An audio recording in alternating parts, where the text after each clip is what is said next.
Friends, বঙ্গমায়ের রান্নাঘরে আপনাদের সকলকে স্বাগত জানাই। আবার আমি চলে এসেছি আপনাদেরই পছন্দের একটি রেসিপি নিয়ে। আজকে আমি বানাবো চিকেন রোস্ট। দেখতেই পাচ্ছেন গোটা একটা চিকেন খুব ভালো করে পরিষ্কার করে ধুয়ে আমি চাকু দিয়ে চিড়ে চিড়ে নিয়েছি। এবার এর মধ্যে আমি কিছুটা ভিনিগার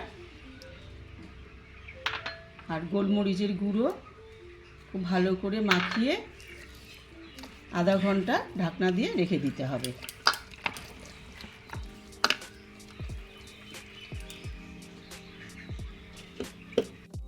20 মিনিট হয়ে গেছে। এবার আমি ঢাকনাটা খুলে এর মধ্যে কিছুটা টক দই দিয়ে আবার আমি 20 মিনিট ম্যারিনেট করে রেখে দেবো।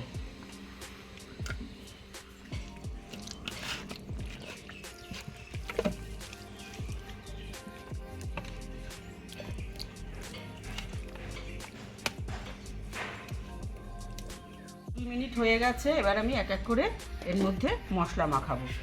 প্রথমে আমি এখানে 2 টেবিল স্পুন পেঁয়াজ বাটা, সব কিছু 2 টেবিল স্পুন করে নিচ্ছি। রসুন বাটা, আদা বাটা, ধনিয়ার গুঁড়ো, লঙ্কা বাটা, কাশ্মীরি গুঁড়ো লঙ্কা, তন্দুরি মশলা, গরম মশলা,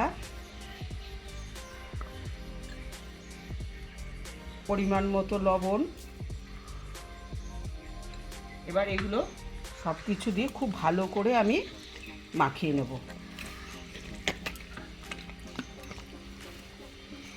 মাখানো হয়ে গেছে। এবার আমি এর মধ্যে বাটার অ্যাড করে দিচ্ছি।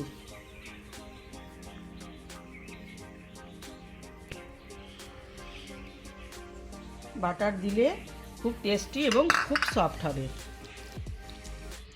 আপনারা চাইলে সর্ষের তেল দিয়েও করতে পারেন।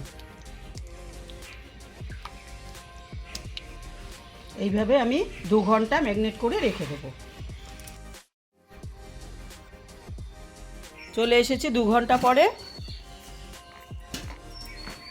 এবার এর পা দুটো বেঁধে নেব।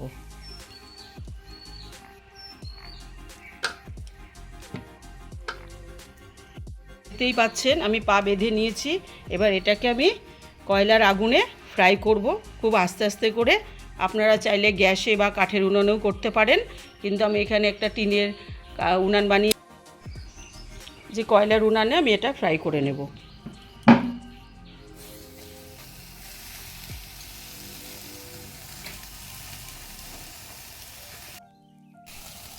কিছুটা বাটার আস্তে আস্তে করে আমি ব্রাশ করে নিচ্ছি।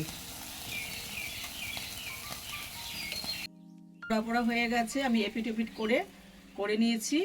রেডি হয়ে গেছে আমাদের চিকেন রোস্ট। আপনারা বাড়িতে অবশ্যই ট্রাই করবেন। ভালো লাগলে লাইক, শেয়ার, কমেন্টস করবেন। আর যদি যারা সাবস্ক্রাইব এখনও করেননি তারা অবশ্যই সাবস্ক্রাইব করবেন। অনেক ধন্যবাদ।